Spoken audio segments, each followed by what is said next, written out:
Es viernes 2 de diciembre del 2022. Estamos en Ciencias Políticas con Tai para la entrevista.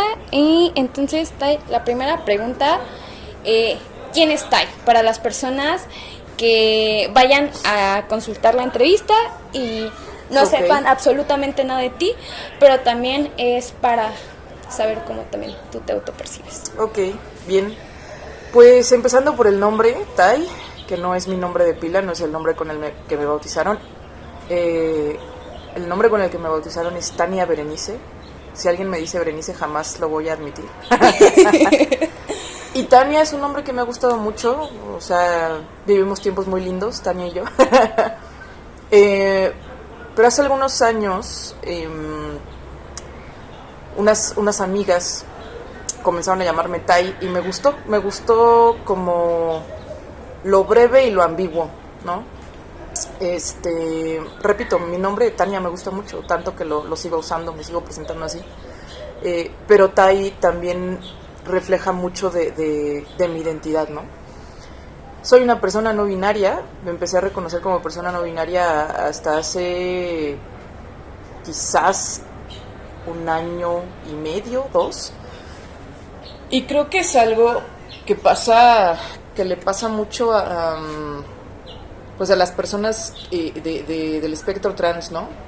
Que tú sabes que eres alguien que no se ajusta a la norma de una u otra manera, pero digamos que todavía no conocías la palabra o el término con el cual te podías denominar.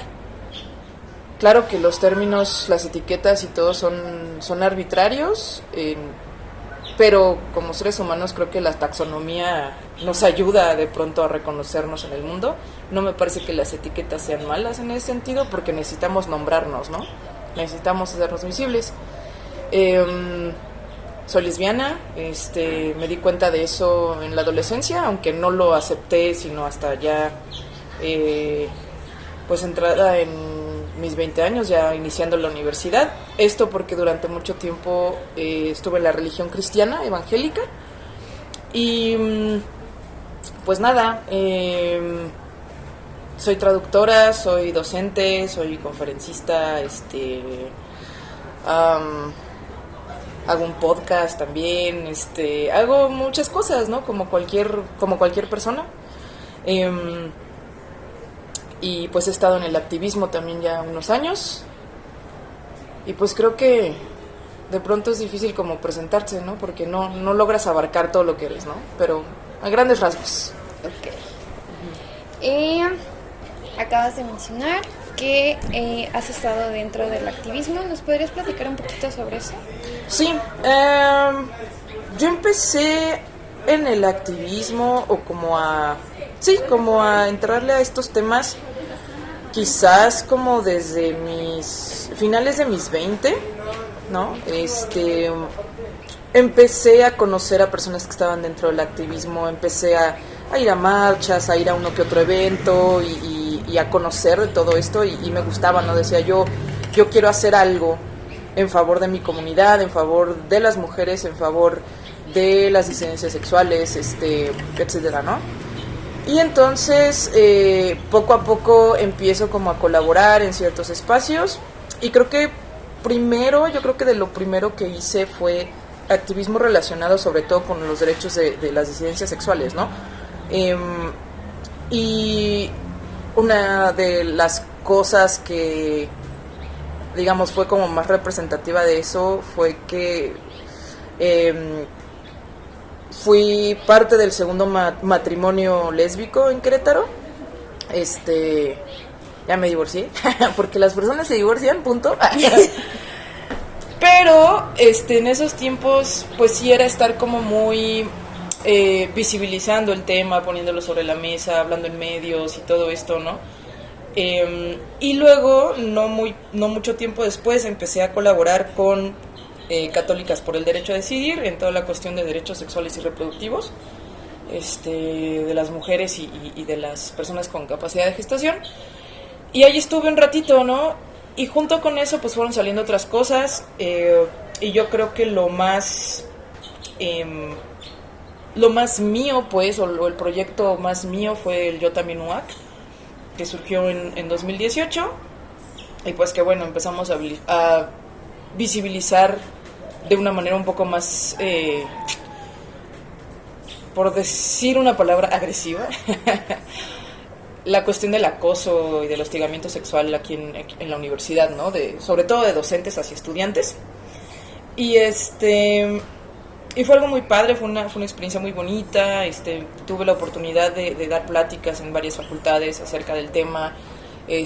Tuve la oportunidad de acompañar algunos casos, de estar en contacto con las autoridades universitarias respecto a casos particulares. Hicimos un documental que se llama Quitándonos la Máscara, ahí está en YouTube, ahí seguirá.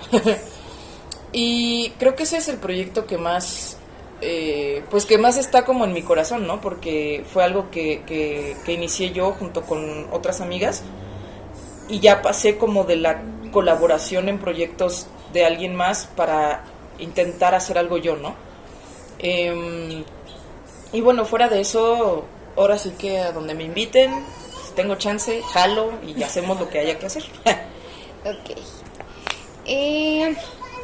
¿Cómo, o sea, acabas de mencionar que entraste de poco a poco, ¿no? O sea, con estar en marchas, en estas organizaciones pequeñas, o sea, ¿cómo fue bien como tu entrada, ¿no? O sea, ¿cómo lo consideras para ti?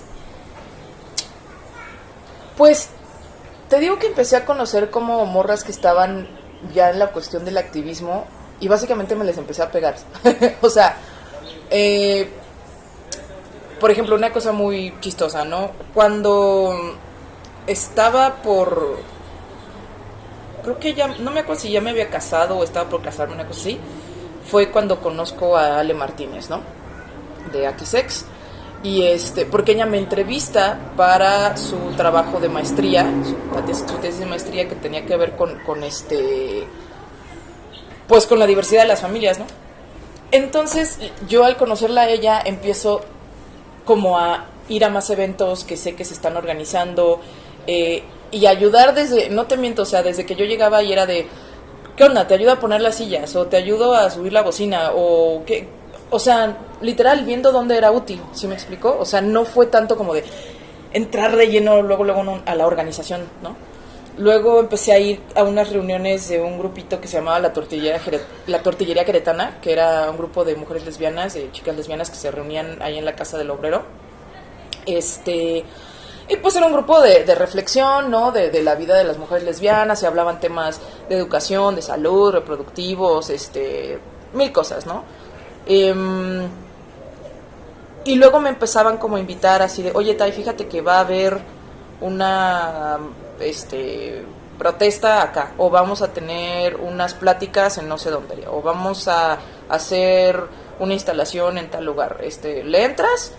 Sí, pues va, ¿no? Con cosas sencillas, pues. Incluso, por esto digo que empecé mucho con lo LGBT, porque cuando empezaba, bueno, no, sí, cuando se estaba promoviendo este amparo colectivo de matrimonio igualitario, que fue en el que yo entré, hubo un evento en el Congreso del Estado en el que se iba a hablar de matrimonio igualitario, y nos avisaron que iba a haber unos grupos religiosos intentando reventar el evento, ¿no? Entonces pues nos organizamos y fuimos varias personas, y sí, estaban ahí grupos evangélicos, grupos católicos, etcétera, y empezaron a interrumpir a los panelistas y todo, y entonces sí nos tocó intervenir. Por ejemplo, yo intervine diciendo algunas palabras, otro amigo también lo hizo. O sea, fue como empezar a ver cuáles eran los espacios en los que se necesitaba apoyo y pues entrarle, ¿no?, a lo que hubiera. Posteriormente, te digo que ya me interesa esta cuestión de la interrupción legal del embarazo. Me meto a colaborar con católicas, me capacito y todo, y empiezo a hacer acompañamiento. Y la verdad es que el activismo te va llevando, o sea, vas de pronto metiéndote como que en todos los temas, ¿no? desde la salud sexual reproductiva, desde los derechos LGBT hasta cuestiones de violencia de género, violencia sexual, vas viendo de todo, pues. Y ya mucho más adelante, cuando se empezaron a organizar las marchas como más multitudinarias aquí en Querétaro, las del 8M, pues empecé a meterme más como un poquito en la logística, ¿no? Y pues la más representativa de estas ocasiones fue la del 2020, que fue justo una semana antes de que nos encerráramos por la pandemia. Sí. Y que fueron como 10,000 mujeres las que marchamos ese día, y yo estaba en el comité de seguridad y éramos como, no sé, 15 morras para 10,000, ¿no? Entonces, pero pues ahí anduvimos, ¿no? Y fueron reuniones, fueron capacitaciones con compas que sabían cuestiones de defensa personal, etcétera. O sea, ahí nos metimos en eso, y bueno, lo que te contaba del Yo También UAC, ¿no? Entonces, ha sido muy variado, pues. Sobre el Yo También UAC, ¿qué nos podrías comentar? ¿Cómo dices que es tu proyecto más personal, pues, al que las... Lo que pasa es que se empezó porque yo me metí a estudiar una segunda carrera, la carrera de psicología, y estuve un año en la facultad de psicología. Me salí por varias cosas, pero una tuvo que ver precisamente con el movimiento y la otra con que no me latía el modelo clínico que manejan en la facultad, ¿no? Que es el psicoanálisis. Entonces, yo estando ahí, pues, o sea, yo ya tenía 30 años cuando entré. Y no es lo mismo estar en la universidad a los 18, 19, 20 años que estar en la universidad a los 30. Te das cuenta de muchas otras cosas, ves las cosas de una manera muy distinta y te relacionas con tus compañeros y con tus profesores de una manera muy distinta.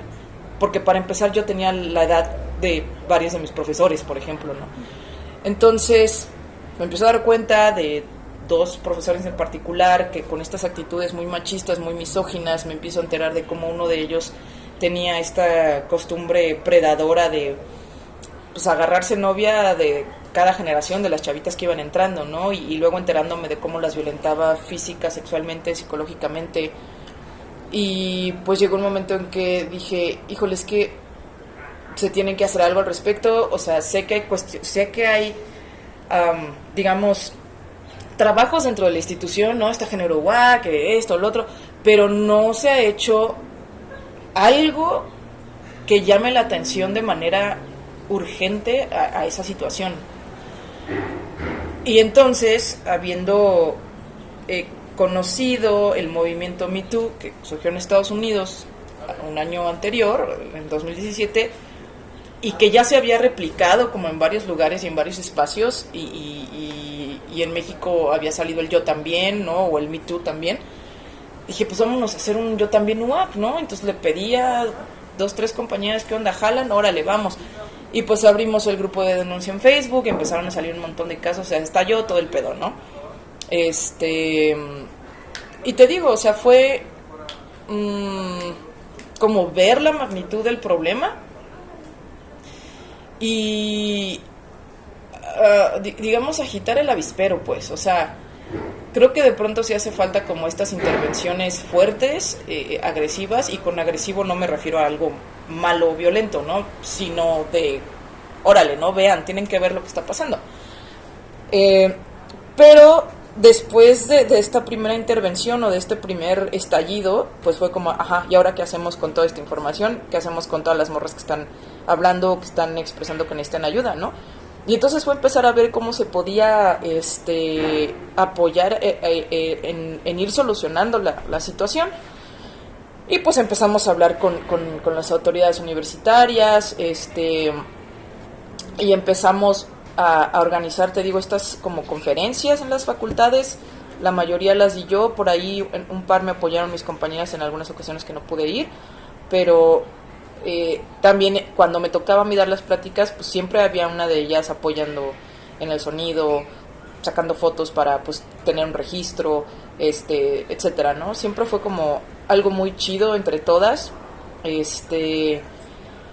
y a la par que íbamos como haciendo algo por educar a la comunidad universitaria, queríamos también dejar algo como más permanente, y entonces se nos ocurrió lo del documental.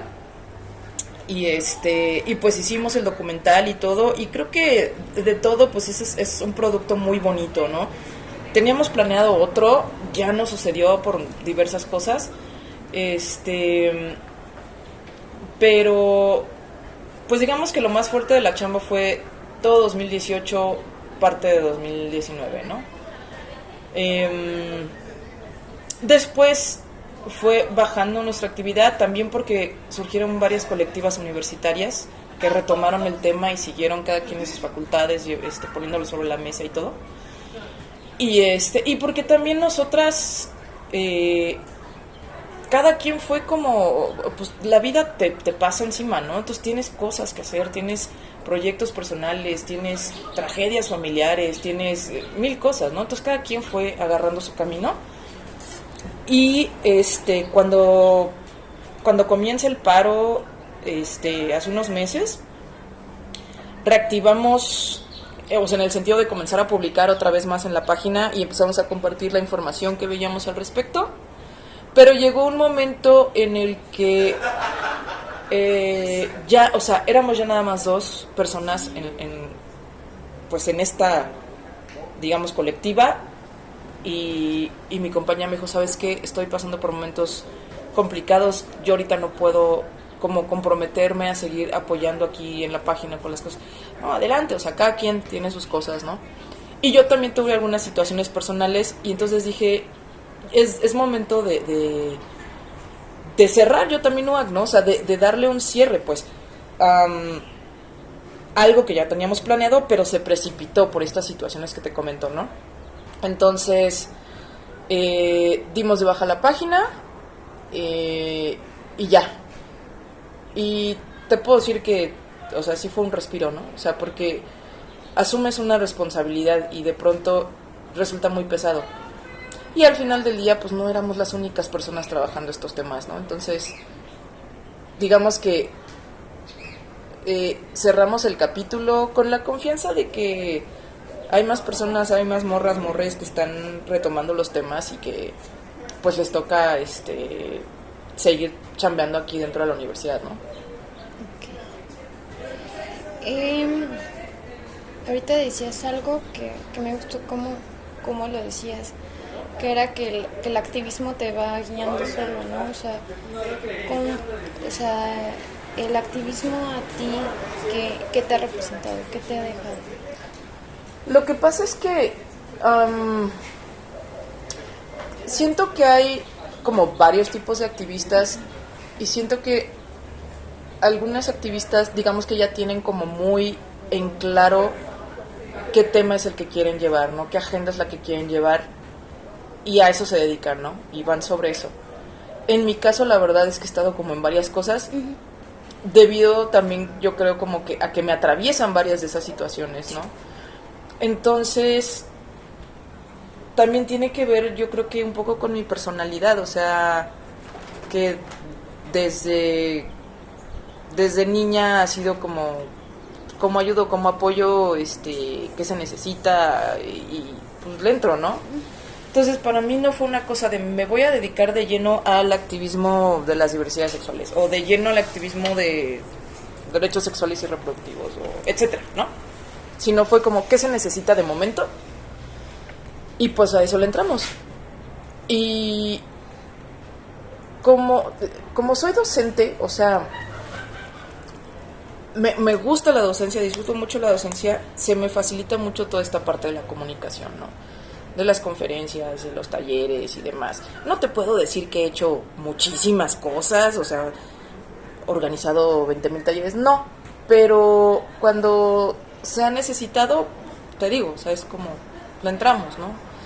Entonces, de repente te digo, no sé, me llama Ale, oye, ¿podrías dar una charla sobre lenguaje incluyente? Vamos a dar la charla. Oye, ¿podrías dar una clase pública sobre el tema que tú quieras en el marco de no sé qué? Pues vamos a darle, ¿no? Entonces, para mí ha sido muy diverso. y me gusta, o sea, me gusta no haberme como casado como con una sola cosa, ¿no? Ok. La educación a ti en estos temas, o sea, tan diversos, ¿qué representa? Pues es una de las herramientas más fundamentales, ¿no? O sea, es que, y me refiero a la educación formal y la no formal, ¿no? O sea, porque al final del día, como seres humanos, empezamos a aprender de boca en boca, ¿no? A transmitir los conocimientos de boca en boca y a enseñarnos las cosas que sabíamos, ¿no? Entonces, pues es eso, ¿no? Es una de las herramientas fundamentales, porque si nos ponemos a pensar en las juventudes y en las infancias, pues es desde ahí, ¿no? Desde donde podemos empezar a cambiar el tejido social, ¿no? Porque tú te acercas a estudiantes de universidad o te acercas a personas adultas que ya vienen con sus preconcepciones, con sus prejuicios, con su educación, etcétera, etcétera. Y no es que sea imposible que haya una deconstrucción, pero sí cuesta mucho más trabajo, ¿no? Entonces, si esto lo empezamos a socializar, no solo dentro de las escuelas, sino en las comunidades y en las familias, pues es lo único que va a lograr que podamos empezar a hacer la diferencia, ¿no? En cómo se configura la sociedad. Entonces, pues dije, si yo tengo la facilidad de enseñar, de hablar, de transmitir un conocimiento, pues de ahí, ¿no? Esa es mi herramienta. ¿Tú crees que la construcción de espacios seguros sea posible dentro de los diferentes espacios? Bueno, a ver, dame un ejemplo. Tal vez hablando en los espacios escolares, específicamente en temas de disidencias, por ejemplo, en cuestiones universitarias, Uh-huh. ¿crees que verdaderamente se puede dar la creación de espacios seguros? Mira, sí se puede dar la creación del espacio, pero no se puede garantizar que permanezca seguro todo el tiempo. Sí. O sea, eso es algo que se tiene que cuidar, pues. Es decir, tenemos que mantener en la mira, o sea, no perder de vista el hecho de que somos seres humanos, ¿no?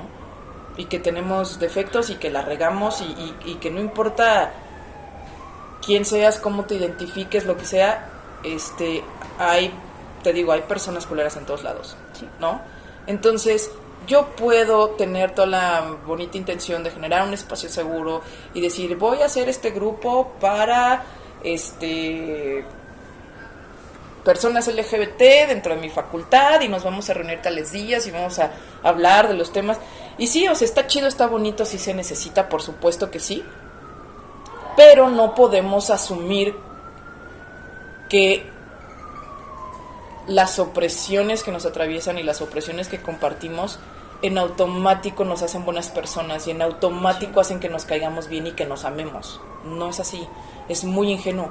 Y si lo seguimos viendo de manera tan ingenua, entonces va a ser más fácil que esos lugares se desmoronen y nos decepcionemos de las demás personas y se empiecen a generar estos conflictos internos, ¿no?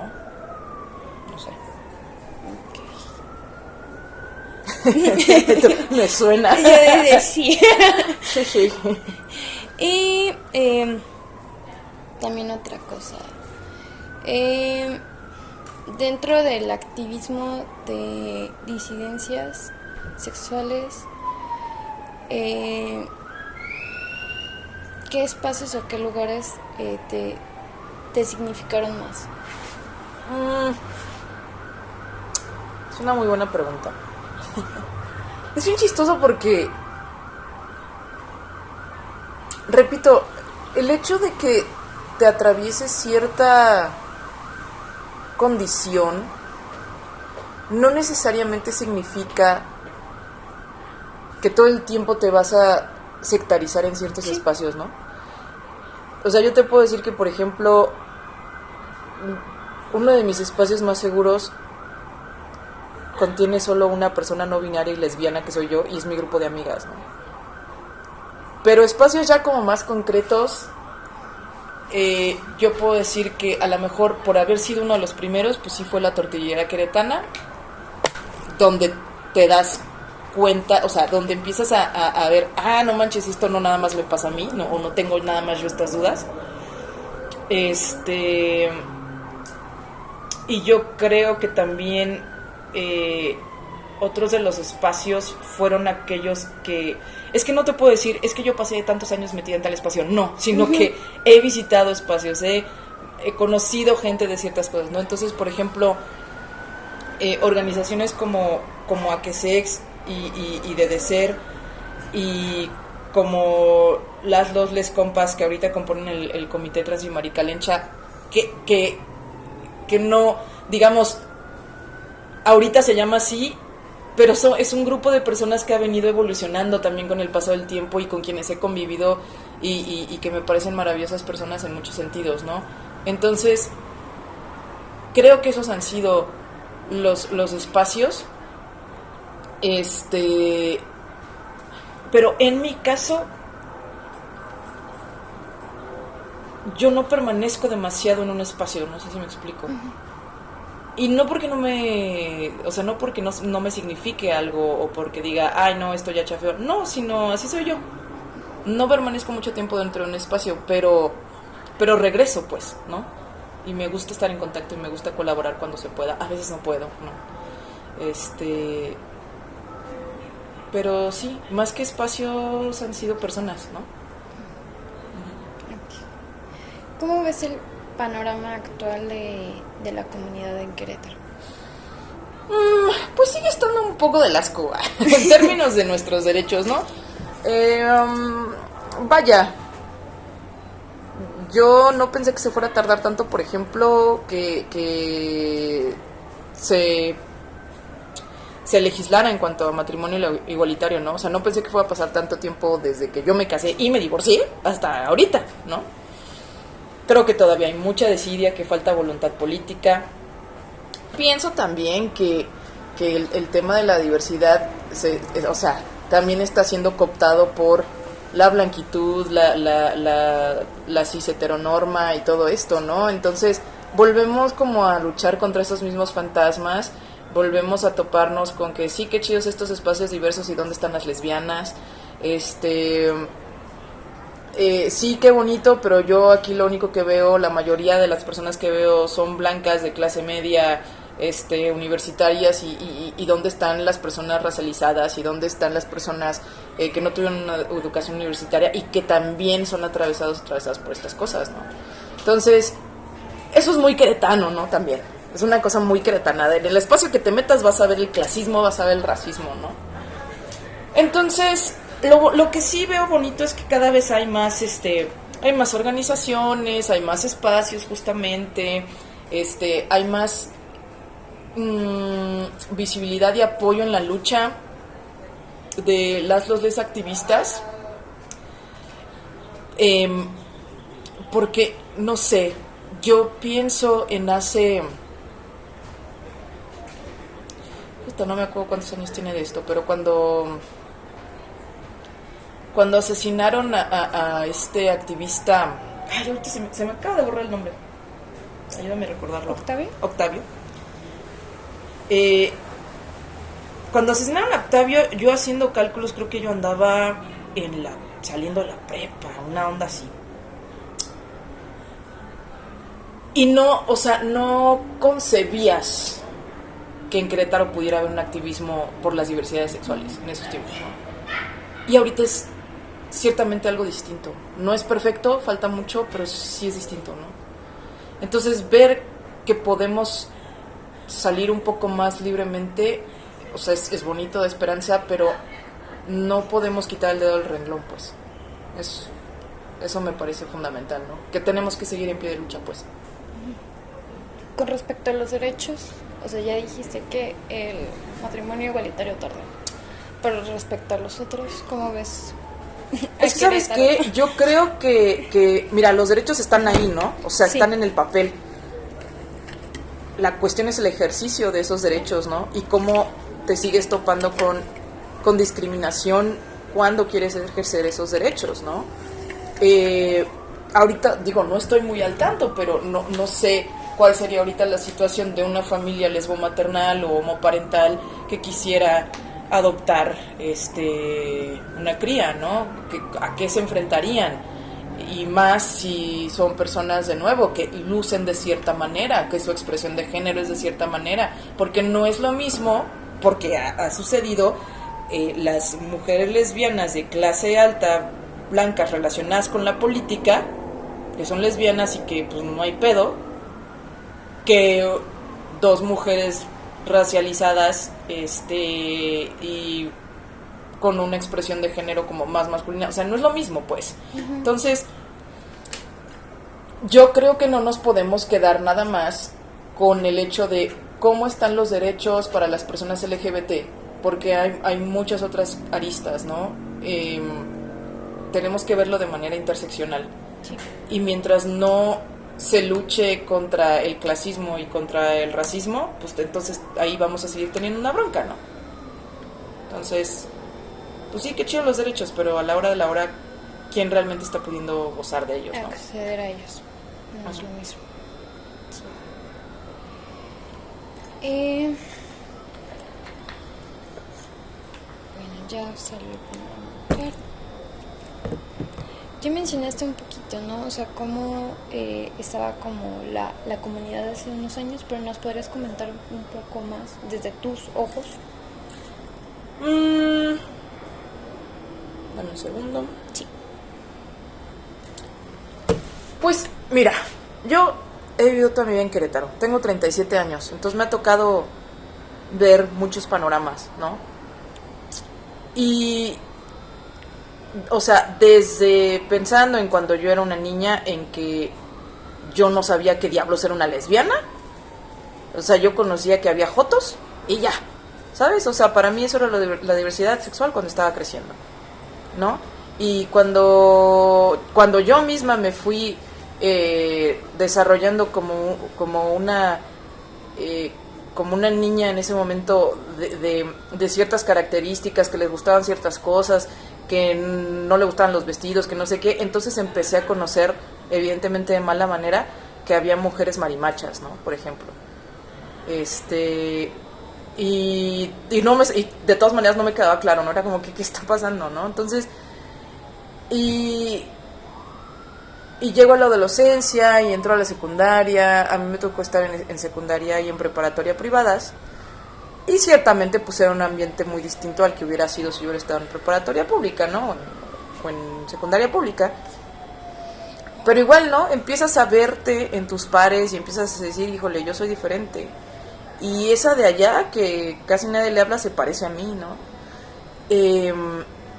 Pero de nuevo, no lo veías en la calle, no lo veías nada. O sea, yo, por ejemplo, me enteré del asesinato de Octavio muchos años después, ¿no?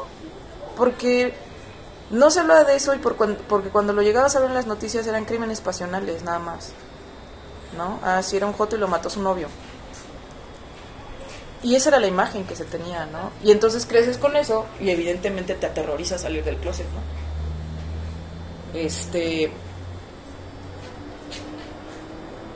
Yo podría decir que mi condición de persona blanca y mi condición de persona educada en términos académicos me ha salvado de varias situaciones de discriminación. He pasado por situaciones de violencia por que se me percibe como mujer y por mi lesbianismo, sí, definitivamente. Pero la verdad es que yo siento que hay muchas cosas que incluso yo no alcancé a percibir o yo no alcancé a ver, ¿me entiendes?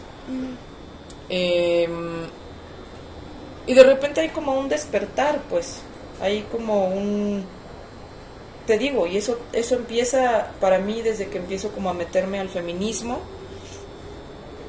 y a encontrar estos espacios, estas charlas, estos libros, estas personas que son bien diferentes a lo que es mi familia, a lo que es mi iglesia, ¿no? Ya sabes. Lo dije alguna vez también para una especie de entrevista que tiene que ver con preservar la memoria.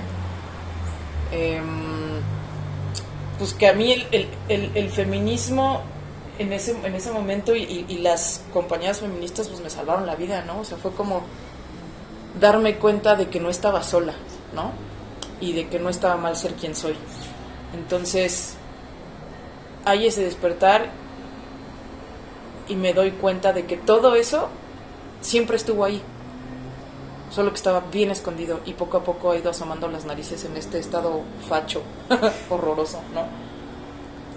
Y ahora pues podemos ver de pronto cada año una marcha del orgullo, o una jornada contra la lesbomovitransfobia, que prefiero esa a la marcha del orgullo. Ha cambiado definitivamente, pero ha cambiado también mucho para, de nuevo, somos personas con una educación universitaria que nos desenvolvimos en ciertos contextos, ¿no? Las cosas en las periferias pueden ser definitivamente muy distintas, ¿no? Entonces, y es por eso que vas a entrevistar a muchas más personas, ¿no? Para poder tener todos estos puntos de vista, ¿no? Sí. No sé, me gusta. ¿Me podría decir, tal vez pregunta controversial, por qué prefieres la marcha contra la... Bueno, ah, vaya, mira, fíjate que...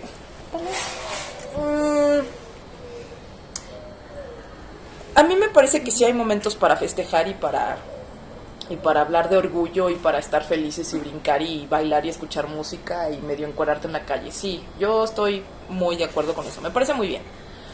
Lo que he visto en Querétaro, en la Ciudad de México y en muchos otros lugares en el mundo, pues es de nuevo cómo esta causa es cooptada por el capitalismo, por la blanquitud y por las bellezas hegemónicas. Entonces, pues eso, ¿no? Tenemos una fiesta de gente blanca o de gente atractiva en los términos hegemónicos,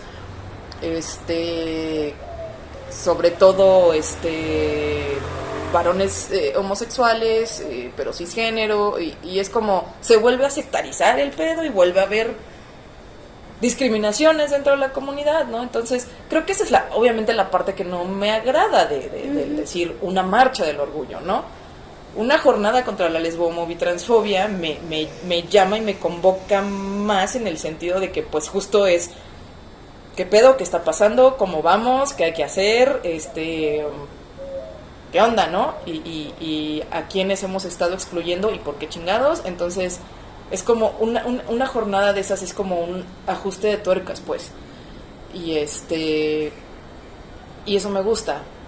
Me parece que sí, hay espacio para las dos cosas, ¿no? Pero se tiene que revisar, ¿no? Desde dónde se convoca una marcha de orgullo, ¿no? Y cómo se hace, ¿no? Que aquí ha sido como muy a la par de papá gobierno de váyanse por aquí, háganlo de tal a tal hora y con tales patrocinadores, ¿no? Y es como, qué chingados.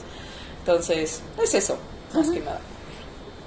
Respecto a esto que mencionabas, ¿no? Que terminan siendo, pues, en su mayoría varones cisgays, que los que terminan visibilizando, que terminan teniendo una expresión pues al final pues dentro de la norma, dentro de lo esperado. Se habla mucho de la invisibilización de las otras orientaciones sexuales y de las expresiones de género diferentes. ¿Tú qué nos podrías como decir? Pues claro, que es algo que ha sucedido y que sigue sucediendo, ¿no? Lo noto mucho también, por ejemplo, en los espacios feministas, ¿no? O sea, las que abanderan la causa feminista son mujeres cis heterosexuales. Por lo menos aquí en Querétaro, quienes abanderan las marchas y van hasta adelante, ¿no? Todas las morras son cis hetero. Y sí hay algunas lesbianas por ahí, ¿no? Y luego más bien están las morras que dicen, ya lesbiánate, y que se toman... El feminismo político. El lesbianismo político, que me parece una estupidez. Sí. Pero también las morras que juegan con este pedo, ¿no? O sea, a mí me tocó ya después de las marchas, pues que seguía la fiesta y nos íbamos a casa de alguien, se armaba el desmadre y la peda y todo. Y de repente veías a las morras que el resto de su vida son bien heteros y andan con sus vatos y pues qué bonito, y de repente ahí coqueteándote, ¿no? Y ay, tú, y es como de, güey, ¿qué te pasa, güey? O sea, no soy un juguete, ¿no? O sea, no es nada más como para cotorrear un rato y ya experimenté y ya, ¿no? Es como, tómate en serio las experiencias de las demás personas, ¿no? Y en el caso de los espacios supuestamente para las disidencias sexuales, pues tradicionalmente, repito, han sido varones cis homosexuales, ¿no? Los que lideran, los que proponen, los que organizan, los que plantean. Igual veo, al menos en los espacios que conozco, que esto empieza a cambiar poco a poco, ¿no? Pero, híjole, no sé, yo ubico en Querétaro más dentro de la causa LGBT, ubico todavía mucho más a varones o a incluso personas no binarias, pero digamos asignadas varones al nacer o que se identifican como varones, quienes son los que están llevando esto, ¿no? Y quienes son los que se ven, pues. Uh-huh.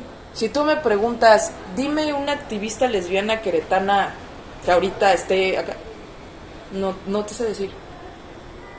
Conozco a compas lesbianas que han andado aquí y allá, pero como que digas, representativo, que no, o sea, honestamente no te sé decir.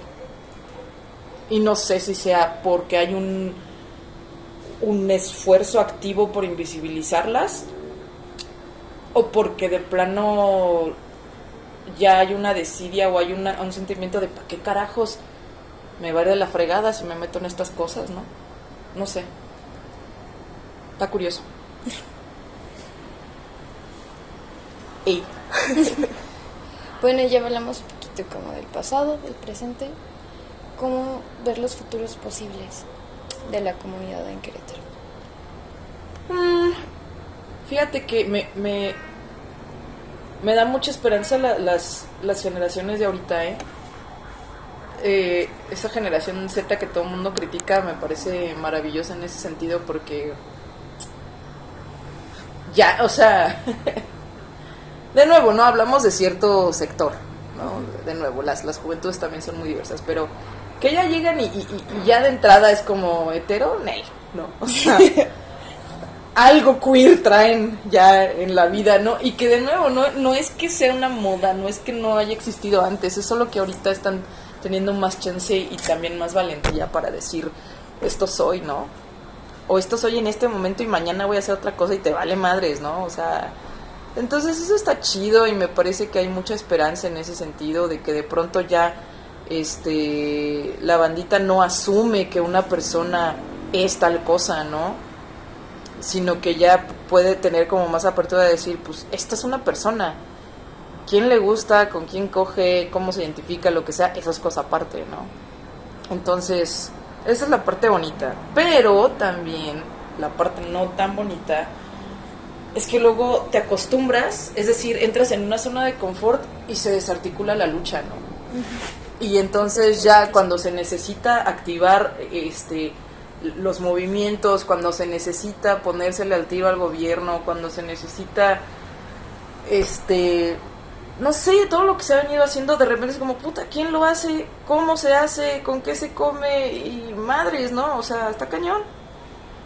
Entonces sí siento también que algo que puede estar faltando es comunicación entre las generaciones que vamos ya, que llevamos cierto camino transitado, y las generaciones que ahorita están llegando, ¿no? Falta ese diálogo, ¿no? Falta el escucharnos y el que se pueda aprender de las experiencias de los demás, ¿no? Eso es lo que creo que en algún momento podría pasar a fregarnos, ¿no?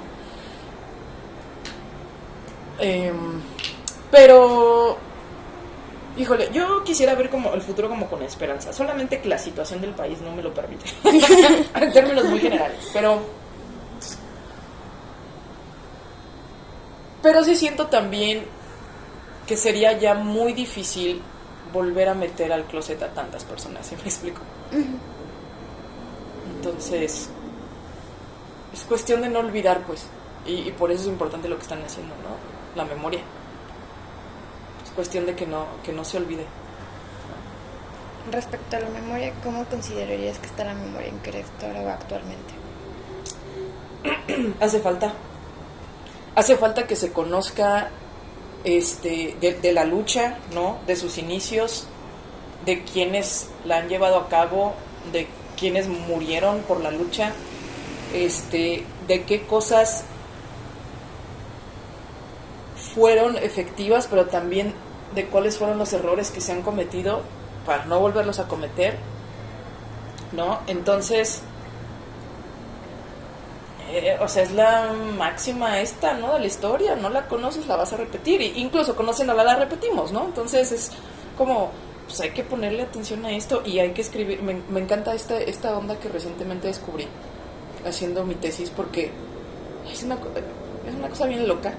Yo acabé mi maestría en traducción y mi tesis la hice sobre la historia de la traducción de uno de los, bueno, el primer libro de temática lésbica en Inglaterra y todo su trayecto hacia la traducción al español.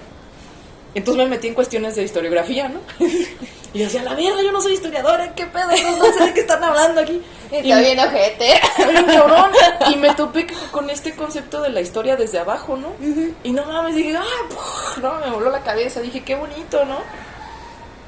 Y pues justo es eso, ¿no? La historia desde abajo, pero también pues la microhistoria, ¿no? Que no nada más son los grandes movimientos, los grandes hechos, las grandes cosas, sino estas pequeñas situaciones, estas personas, estas cositas que van sucediendo y que concatenadas hacen lo que podemos ver a una macroescala, ¿no? Sí. Bueno, algo que nos quisieras decir para cerrar. ¿Qué les podría yo decir para cerrar? No sé, no cerremos, nunca cerremos. que siga el diálogo, ¿no? Y que siga construyéndose. Luego preocupa un poco dónde quedan estas cosas, ¿no? Dónde quedan estas entrevistas, pues guardadas en un archivo o qué, ¿no? ¿Quién las va a ver? Entonces, que no se cierre, que se abra, al contrario, que se visibilice, ¿no? Ya. Ay, muchas gracias, Pau. De nada.